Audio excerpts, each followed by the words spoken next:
Hey, future health coaches, it's Megan McCrory.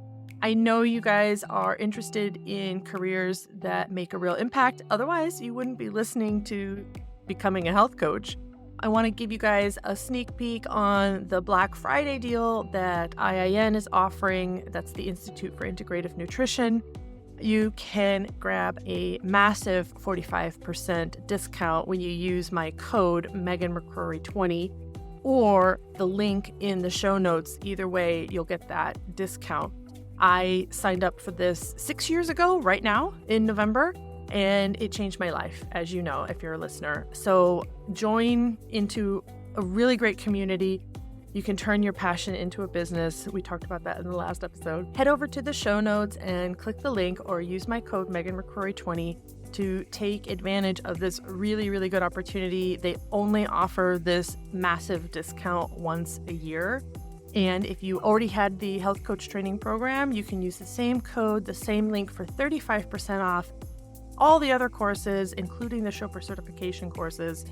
So 45% off the IIN Health Coach training program and 35% off all the other stuff that they offer. Okay, let's get into it.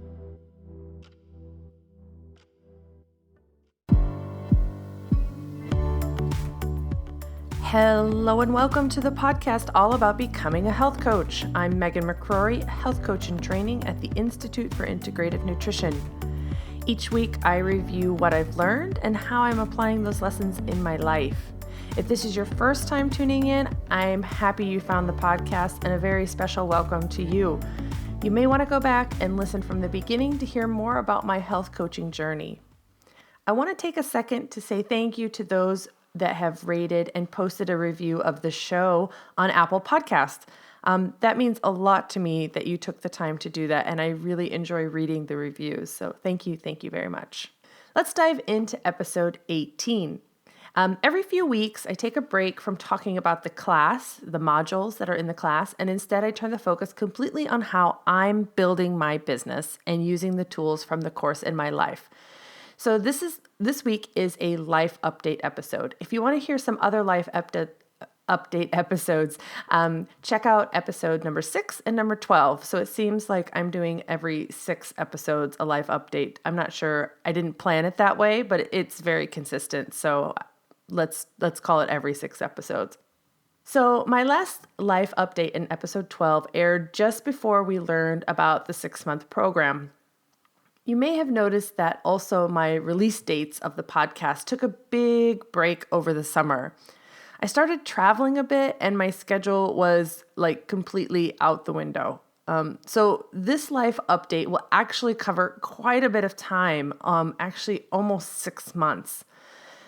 My first exciting update is that I have been coaching 2 clients. That's amazing to me. I casually mentioned this in the previous episode, but now I'll go into more detail. It feels really, really good to practice what I'm learning. I mentioned this in episode 17, that you can always keep learning, but actually putting yourself out there to coach is a big step. And I'm super happy that I've taken that step. It actually makes having more clients a little easier now because I've already gotten through that first initial big step. So one client is someone I met recently, so I didn't know much about her history, and my second client is a friend for some years, so I know more of her routine in life. So I did get a little bit of a balance of coaching someone I know versus coaching someone I don't know. So let me first dive in to tell you exactly what I'm learning from really coaching. So the most important and hardest thing I'm learning is how to be quiet. If you have been listening to the podcast for a while, you know that I can talk. That's what you do in a podcast. I love talking, especially about topics that I'm passionate about. So learning how to be quiet is not easy for me at all. One way I'm learning how to do this is to record my sessions with my clients. Both my clients have agreed to allow me to record every session. I do this so I can pay more attention to the conversation and not worry about taking so many notes. But I also listen back through the session to listen to myself. I find that I have a tendency to repeat my points more than necessary. I take the silence from the client as more room for me to talk. And really, I should make my point or ask the question and then be quiet and let them come back after absorbing. The other thing I've learned is that I sometimes jump in further the conversation instead of just like listening and letting the client have room to explore their thoughts. So Joshua Rosenthal, the founder of the Institute for Integrative Nutrition, always says you don't need to do much in a session. Listening and asking high mileage questions are pretty much it. And because of that, you can't know everything. Nobody knows everything. But the point is you don't need to know everything. You just need to know how to ask the right questions, listen, and be there as an open space for them. I've had about 12 sessions total between my two clients, and over that time, I've gotten better at just listening and waiting and allowing the space for them to talk about themselves. Another important lesson to learn when starting out, at least that I've learned, even though they tell you this in school, is that you can't do it for the clients. Meaning actions and changes need to come from the client, and they need to take the action and responsibility to do it for themselves. On top of that, you can't take it personally when they don't do what they say they're going to do. You as a coach did not fail, and they did not fail. It just so happens that whatever it was that you talked about in the previous session and they didn't work well for that person at that time. So, you try something else. The person comes up with something else. You talk about why it didn't work, what were the triggers, what were the things that didn't go right. And you try it again or try something else. It's so fluid and it's non-judgmental. So I've noticed that I haven't yet perfected the art of getting the clients to really generate their own recommendations. I think that's part of the not waiting and not listening long enough. I do make recommendations that are built on what the client says. So this is the next thing I need to work on, because when the client develops and decides on their own actions, it's more likely that they will do it. And that's coming back to the point where you can't do it for them. So I may have a really, really good suggestion on what I think they should do, but it's way more powerful if they decide what their next step is, and then you encourage that and help them get there. So I think those are some big lessons that I've been learning.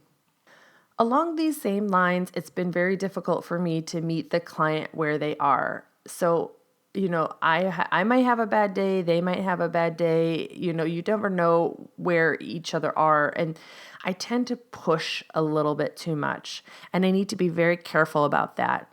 Now, before each session, I take 10, 15 minutes, meditate, focus on the client, breathe. I try to just bring myself to the point where I am right now, not thinking about the last session, not planning for the next session, but just being right there. And I also try not to prepare too much before the session. This is another thing that they tell you in the course. If you prepare too much for each session, you already have built up in your mind where the session is going to go. You want to leave that open for the client to drive where the session is supposed to go. So I try not to prepare too much, but I do definitely look for potential handouts that will reinforce what we talked about last time.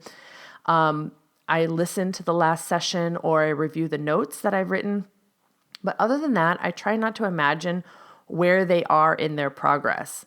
And that's helpful, because then you're kind of every day, every session, you're kind of surprised, like, oh, okay, great. One session, one of my clients was like, yeah, I've done this for 2 weeks. And I'm like, awesome, and it's nice. It's almost like a nice little surprise if you don't think about too much about where the client is supposed to be.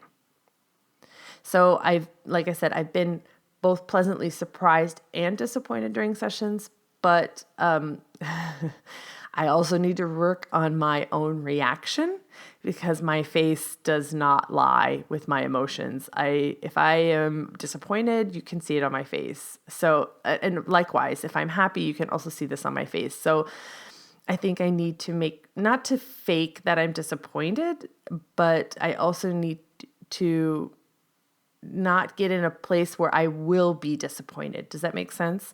So I'm disappointed because I'm judgmental or I'm thinking they should be somewhere they're not. And what I need to work on is to not set myself up to know where they think they're going to be.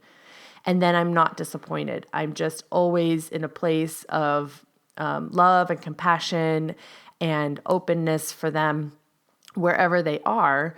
And then my face will reflect that compassion rather than setting myself up for potential disappointment. So I hope I made that clear because I don't want to sound like I want to be fake in front of the client.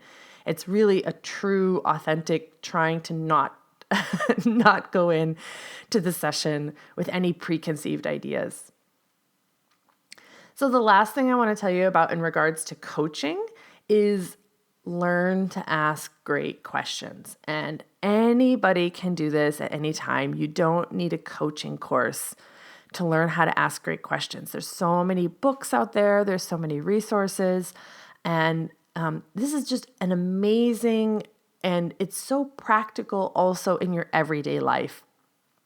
The school provides a list of what they call high mileage questions. These are questions you might have heard other ways saying like they're not yes or no questions. You have to answer with more than yes or no. And I review that list of high mileage questions often, but I'm finding that as you do it more and more, I'm getting pretty good at coming up with those questions on the fly, but it's super great to actually kind of keep a list of these questions around. And one of the things we're doing in the course right now is coaching circles. I'll get into that later, but it's also nice to hear other people's questions and how they would approach the same topic with a different question.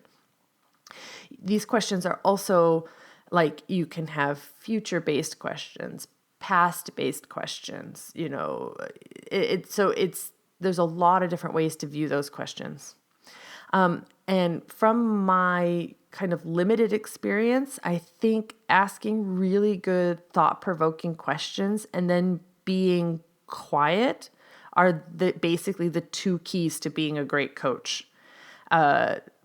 Great coaching is actually very simple, but hard. Does that make sense? So it's not complex to be a great coach, but it's definitely not easy because you need to be able to be with the client, ask the question, and then be quiet.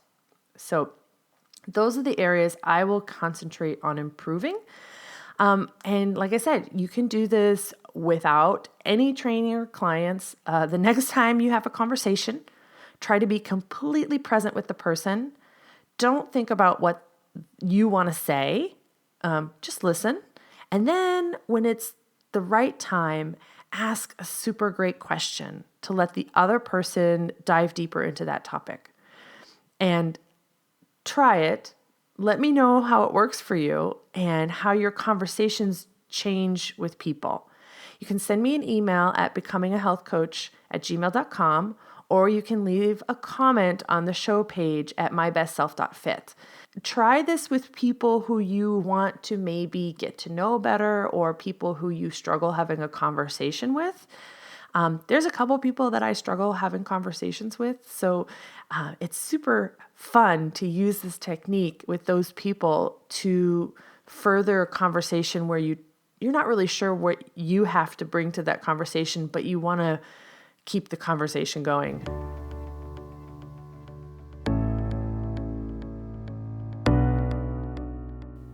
So like in previous life updates, I will update you now on some of the systems that I'm using. So Systems are a great way to make your life easier, especially if you're doing this on your own. You don't have an assistant, you don't have a team to support you. Like myself, I work full time. So all of my activities are done on my own time. And so I do need some systems to help me out. So I have mentioned before, and I am actively using the Practice Better system to schedule my sessions, provide recommendations, and my session notes to my clients. So those are 3 easy things. So I like that program because scheduling my sessions, I would have to use a calendar, an online calendar like Google Calendar. Providing recommendations would be through email or something like that. And my session notes would also be through email. So I really like using Practice Better to kind of like put all 3 of those things together. And it's really nice because when I schedule a session with a client, I can add session notes directly to that session so I can see where I'm at.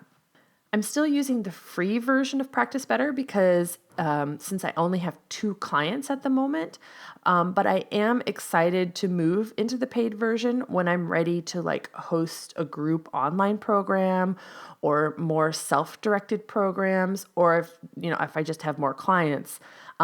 Both of those things can be done in this platform. They also have video conferencing inside the platform, supplement recommendations if you want to do that, the health logging for the client so they can log their food. And you can see that was one of the things that I did with one of my clients. She logged her food for a week. And then just before the session, I went into Practice Better. I exported her data, her information into it looked really nice actually. The exports are really nice. Also the PDFs of the session notes look really nice. So if you don't have someone who's very tech savvy, you can still use the system and then like print out a nice PDF and email it to them or send it to them. So anyway, I printed out her food, and then I was able to go through, and what I did is before I highlighted all of the vegetables she was eating. I was highlighted in a different color her refined carbs, and I highlighted in a different color just like junk food or something. And so I kind of had that pre-done, kind of like a teacher who's pre-done her test, right? And then I printed out a second copy, and I asked my client to go through her food for the last week. And then I asked her to highlight, all the vegetables. I asked her to highlight refined carbs and so on. And then what that did was it really allowed us a great conversation about white rice is, okay, she's a gluten insensitive, so she was switching everything to white rice. But this does not help her carb load. White rice converts very quickly to glucose in your body. So it's not good if you're also trying to manage your weight to have so much white rice. And she didn't really realize this, or didn't realize that, having sugar in the yogurt, for example, is also, so it just provided us a really great platform to talk about her food and what she wants to change, and also just as learning for her. So again, you can utilize these systems in a lot of different ways than what's normally intended. And I think that that's really cool. So again, that's Practice Better. Love, love, love the system so far. And again, I'm super excited to move into the paid version and use all the paid version features when I'm ready to do that. I have been using Zoom for my calls and conferences. I will also try Uber Conference, since that is I like the look of that platform better. It looks a little more user-friendly. I also use, which those 2 things, I'm not sure if I will continue to use them if I have Practice Better. Let's see if I use how the teleconference system in Practice Better works once I have that. I use Gmail for email, and when you start off, using Gmail is fine at an @gmail.com or whatever email address. However, I do want to graduate into the Google Suite. And that's so I can move away from the @gmail.com address, since in my learning, the @gmail.com address typically gets sent more to spam. So if you have a newsletter list that you want to run, which I use MailChimp, the free version of MailChimp, to send out my newsletters. And when you do that, you have to put a return address in. And I put like mybestself.fit@gmail.com or meganjmccrory@gmail.com. And the thing is that because it has that gmail.com at the end, some people's spam filters will filter it out.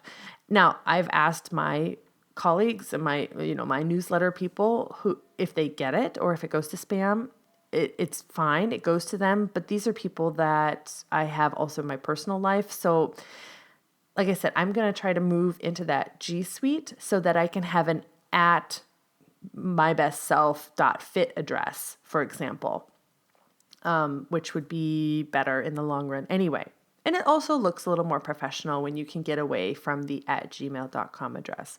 But like I said, that's a great way to start. It still works for me. So I'm not moving to G Suite yet. I'm still looking around. Maybe it's not G Suite, maybe it's something else. But because I use Squarespace, it's integrated into my website. So that brings me to my website. So as of a couple of weeks ago, I was still using WordPress.com for my mybestself.fit site and Squarespace for the meganjmccrory.com site. And I rearranged those. I was really not happy with WordPress.com. I felt like I was more advanced. So I should have done like a WordPress.org site where I could have put my own templates and plugins and things like that. But I just did it too quickly. I just went to WordPress.com. I think I mentioned this in a previous episode that I didn't really research very well. And I also didn't really think far enough in advance. So what I did is I closed down my WordPress.com. That will end at the end of the month. And I have kept my domain name, mybestself.fit, and I have forward directed that to my meganjmccrory.com site. And then I renovated the meganjmccrory.com site completely to be more focused to the health coaching. Now, I still have blog posts in there that have absolutely nothing to do with health coaching, and I'm fine with that. I do need to do a little bit more work on organizing, the blog posts that are more, human, me related, have nothing to do with health coaching. They're hiking and other things. I want to keep those things there because people like that, and I can see that people are still going to my hiking and other blog posts. But I just need to reorganize it a little bit. But it's fine. Now, at this point, I'm really happy with the way the site looks. If you haven't been, I would please encourage you to go and check it out. Mybestself.fit or meganjmccrory.com. Either way, you'll get to the same place. And I'm super proud of it, actually. No, I was not super proud of the WordPress.com site because I could never get it to really look how I wanted it to look. So I'm very happy to work with Squarespace. This is not a sponsored Squarespace podcast. That would be nice as well. I really love Squarespace, and it looks super nice. It looks super professional. They're always adding features. Honestly, I would say I'm more tech savvy than a lot of normal people, but I'm definitely not an IT person. And I was able to move my domain. I was able to do all of those things on my own, just based off of the help that they give you on their help page. I've never called them and asked for support, although I've heard that works really well as well. But I'm able to figure it out on my own just from reading the instructions. So the instructions are really good. So I can strongly recommend if you are new to websites. If you're new to websites, you can do a free trial at Squarespace. If you listen to other podcasts, you can actually find a lot of codes to get 10% off or whatever. So if you listen to another podcast, grab their Squarespace code and go in and start your own Squarespace site. It's easy and it looks fantastic. So that's the update on the kind of systems that I've been using. Now let's move into marketing.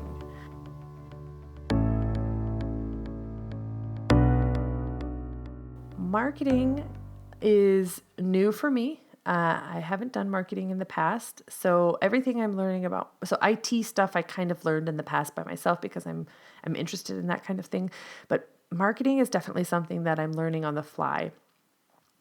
The modules after test 3 start to give you more business building learning. So that's really great. So in addition to what IIN is teaching, I'm also researching online. I'm reading a lot about what to do and how to do it. I'm taking courses in person and online. So, and I noticed that there are several things that everyone says you need to do in order to succeed in marketing and essentially branding yourself. So here's the 4 things that I found that you need to do. So the first thing and one of the most important things is you really need to know your audience. So who are you targeting? Who is your ideal client? You need to make your ideal client like avatar, give them a backstory, a biography. What do they want? And most importantly, what do they fear? Like you have to be super clear on who this person is. And whenever you're writing a blog post, filming a video, posting a picture on Instagram, doing a podcast, you really need to have that person in mind. So right now I'm talking to a lady I met in California who reached out to me and said she was listening to my podcast. So when I'm talking right now, I feel like I'm talking to her. Now, she's actually a real person because I've met her online. We've talked, and that's fine. I can use her as a reference. But in general, if you don't know, if you don't have a specific person who you think you're talking to, then you can create that person. And it could be like a mirror image of yourself. A lot of times it's easiest to know your audience. The audience is mirrored versions of yourself, and that's completely fine. The point is that you just need to be clear on who you're talking to. And if you don't do that, then all your hard work is not going to find the right person. Think about like, what links do you click on? Why do you click on a link? Why do you listen to a podcast? And if you're taking, if you're authentically talking to that one person in your, out there in the world, the audience will find you because they have specific goals. Think about the last time you wanted to learn something and you went onto YouTube and you typed in something very specific. Like, I think the last thing my husband typed in was like how to age a prop piece or something like that, And, there are now very good videos on how to create prop pieces, like a prop gun or a prop, whatever, like in the movies, but you have to make it look old. And there are specific videos for that. And he's the audience and he found them. So again, you need to be clear. You're not just saying, I'm a health professional in terms of like, I know nutrition and wellness. It's like, that's great. No, you want to be like, I specialize in helping people with fibromyalgia find the perfect diet and arrangement and stress levels to help them cope every day without pain and lower their medication if necessary. Something like that. Be very, very specific. So know your audience. That's number 1. Number 2. Marketing takes time. It takes so much time.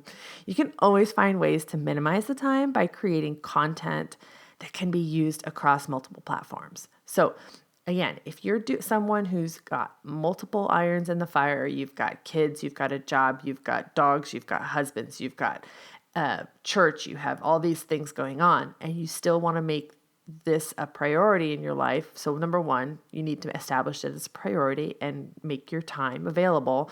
But the other thing you need to do is to work smarter. So the easiest thing I found is to choose one thing, kind of like your Facebook page or your website, and kind of let that be the center of your marketing universe. Everything you put on the other platforms like Instagram, Twitter, your newsletters, etc., should all lead that person back to the center of your universe. So if you use that strategy, it's much easier to focus your content. So write one blog post and then find a good image to post it on Instagram that relates to the blog post. Find a great quote inside your blog post and post it on Twitter. Put a teaser of the blog post in your newsletter. And then lastly, post it on Facebook, kind of with a call to action. So one blog post and you've created marketing material for all your other channels. And this is really the best way to maximize your time. So I mentioned a call to action. And that's the third thing. Call to actions are things to get your audience to engage with you. And that is, besides knowing your audience, that's probably the second biggest thing, is to engage with your audience.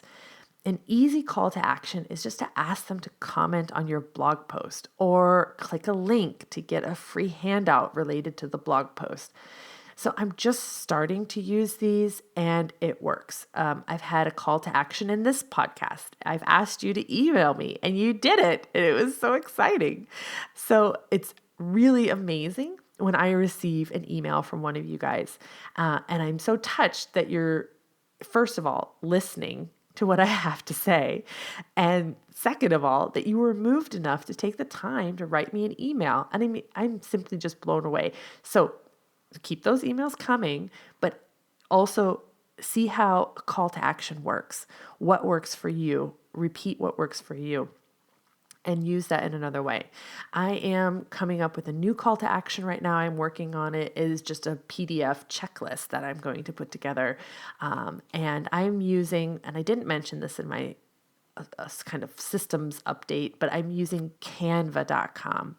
And I'm using the paid version of Canva because it is so powerful and it's pretty cheap. So there is free versions of canva.com, canva.com. If you haven't heard about this, you need to go and check it out. This is the best way to make any kind of graphics, content, newsletters, everything. And you can, now they have like some design school. It's getting really good. You can also have Canva on your phone. And you can, if you have a commute where you're on a train, you can be creating your content on your commute. So it's super easy to use, and I highly recommend it. The last thing in terms of marketing, number 4, is to get someone else to look at your stuff. Now, if you put it out there, you might have a random person find it. And if you're looking at your analytics, which you should be looking at your analytics of your website, you can see how long that person stays on your website. And it's called your bounce rate. But I'm talking about having a professional or someone in the industry longer than you, have them look at your stuff. So I recently had my sites, before I merged them together, I had them reviewed by Matt Rosenblum from Advanced Life Coach Marketing. He gave me some great advice that I will implement soon, like I mentioned. So on how to update my site in a way that draws more people in and engages people more. So I also keep a list of sites that I love, like other people's websites. It doesn't necessarily have to be a health coaching website. It can be any website where I find like, oh, that little thing there, that made my experience on this website much better. So I keep a list of those, and I want my website to be really focused and user-friendly. Now, I eventually may hire a web designer to get the site where I want it to be, but after moving and pushing my stuff all together in Squarespace, I'm very happy still managing this on my own because it does what I need it to do at this point.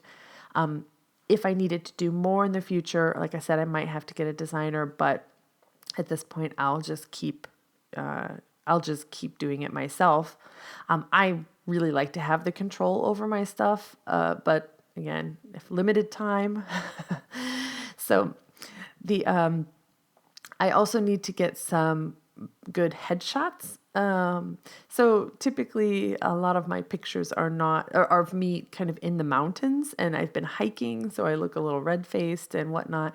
I want to have a few more pictures of me on the website so it's clear who you'd be working with. If you came and looked at my website and you're wanting to consider health coaching in a way, I want them to see me and be like, oh, that's who I'd work with. And I want it to look like me. I don't want it to look like glamour shots me. I'm not sure. I think I'm dating myself if I talk about glamour shots.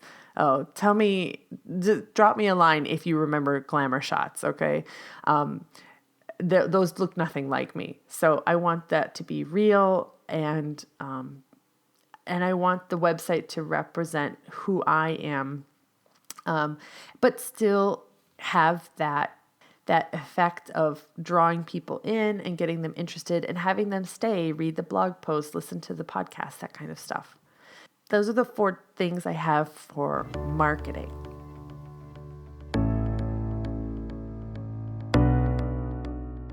For the last part of the episode, I'd like to talk about struggles. Specifically, my struggles have been with time. It's been difficult enough trying to kind of keep up with the courses, but I threw 2 clients on top of that. I have still my full-time job, and also, trying to have a bit of a social life. I love working like the whole weekend on my coaching, but I do need some balance or I'm going to get burned out. I also know that I need to have kind of complete focus and a clear goal when I sit down to work. So I've dedicated a lot of time this year to coursework and starting my own business. And from the beginning, I wanted this podcast to be a weekly show so I could repeat what I was working on in order to embed that program deeper in my brain. And also because when I speak about it, when I talk about it to you, to my audience, it helps me in terms of, I'm just basically practicing how I'm going to talk about things to potential clients, potential partners, potential collaborators, and things like that. So having a podcast really helps me verbalize what I'm learning. When I started having more trips in my schedule, like my weekly idea kind of went out the window. I got really behind on this course material. I was pretty good up until May. And then the summer happened and I started traveling. So again, my focus this year is the course and my second is the podcast. And this is why my podcast publish dates have been slipping. What has kept me going really is you guys, my listeners. I don't have thousands of listeners, but I do have some listeners, and you guys have, as I mentioned, reached out to me and told me that you're listening to this and told me that you guys are finding this stuff helpful for you. And so that has made me feel responsible to provide you with a great podcast, especially, I think some of you have told me that you finally decided to make the plunge and sign up for health coaching, which I think is super amazing and it's fantastic. And I can't express how good that makes me feel to know that I'm sitting in my office, recording this podcast and someone's on the other end listening to it and it makes an impact in their life. And I think for all of you who are interested in being a health coach, I think that's the feeling that you also want to have, that you're helping someone and their life is improved by what you're doing, whether that be through a podcast or one-on-one coaching or group coaching or whatever. I cannot promise that I'm going to be able to get back on a weekly schedule, but I'm trying. I'm all caught up with my modules, but I'm so far behind with the podcast in terms of the modules. It really feels like a gigantic hill that I need to climb. But if I take it one step at a time, focus on one podcast at a time, and just keep going, I know that I can catch up. I know that I will produce really good information for you guys. So while I'm getting back on track, I'd like to make sure to let you know when a new podcast is being posted or published. So if you'd like to be updated by email when a new episode goes live, send me an email to becomingahealthcoach@gmail.com and just put podcast in the subject line, and I'll add you to a list. And every time I post a new podcast, I will push it to the list to say, hey, there's a new podcast available. So you don't need to keep checking it all the time. And this will also, like I said, keep me a little bit more responsible and try to get this out on a more regular basis. So with that, I'd like to thank you again for listening today and letting me be in your head and part of your life. I really love what I'm doing now, and I love interacting with you guys. So as I mentioned, send me an email at becomingahealthcoach@gmail.com. Check out my website and connect with me any which way you can, and I'd be happy to hear from you. If you would like to have a free discovery session with me, health history, hit me up for that as well. I've already had one person take me up on that, and it's fantastic to meet you guys and talk with you on the phone and talk with you more about health coaching in general. So with that, have a really happy and healthy day. Till next time.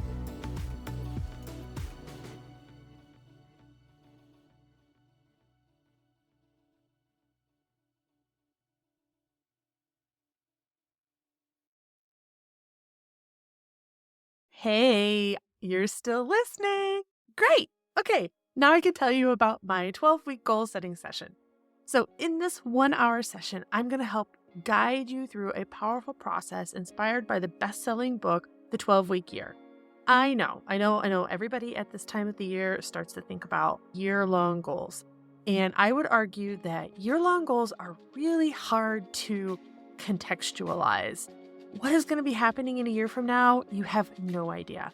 But 12 weeks gives you a little bit better understanding because you kind of already have your calendar booked out for the next 12 weeks, kind of know what's going to be going on. So if you can focus your goals on the next 12 weeks, you can make some really big actionable steps towards your long-term vision. So in this 1-hour session, we do talk about long-term vision. We talk about where you want to be. We talk about what your 5-year, 10-year, 3-year, all those goals are. But that's only a brief part. We know we see the long distance view, but let's break that down. And then we get into the 1 to 3 strategic 12-week goals that are going to get you to those long-term vision. Then we're going to put that into a really cool action plan with like checklists and timing and all that jazz to make sure that you are clear and that you have accountability to get those goals done. And then that's not it. Then we are going to tackle your roadblocks because you know you have roadblocks. So we're going to tackle those roadblocks. We're going to create a plan to overcome them. So you know when you start to self-sabotage, you know what you can do to get around those roadblocks. Okay, so if this is interesting for you, it is only 1 hour of your time and it's only 45 Swiss francs. I host this gig over on Fiverr, but I'm also going to put a link down in the show notes. So if you're interested, hit me up.